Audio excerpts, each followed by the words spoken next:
In today's video, I'm going to teach you how to add payment icons on the footer in Shopify. By the end of this walkthrough, you'll know exactly where to go in your Shopify dashboard and how to switch on those recognizable payment badges like credit cards and digital wallets so they show up neatly at the bottom of your store. Let's start from your Shopify admin dashboard. This is the main control panel for your store where you manage products, orders, and your online storefront. Make sure you're logged into your Shopify account and you're on the main home screen of the admin area. On the left-hand side, look for the option labeled Online Store. Go ahead and click on that. This is where all of your website's appearance and theme settings live. When you open it, you'll see your current theme at the top of the page, along with a few buttons. Next, find the Customize button for your current theme and click it.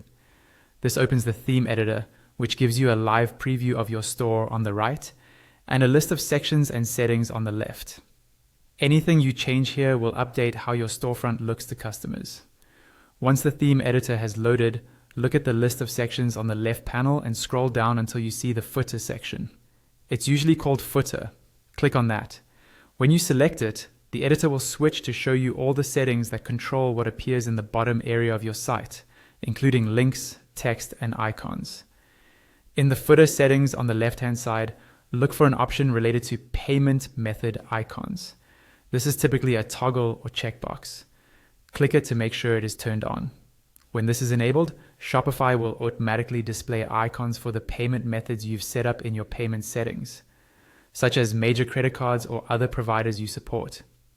If you don't see the icon you expect, double check your payment settings later. But for now, just make sure this toggle is activated.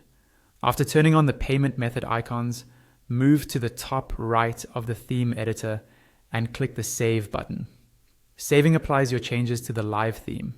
Once it's saved, click the option to view your store or open your storefront in a new tab.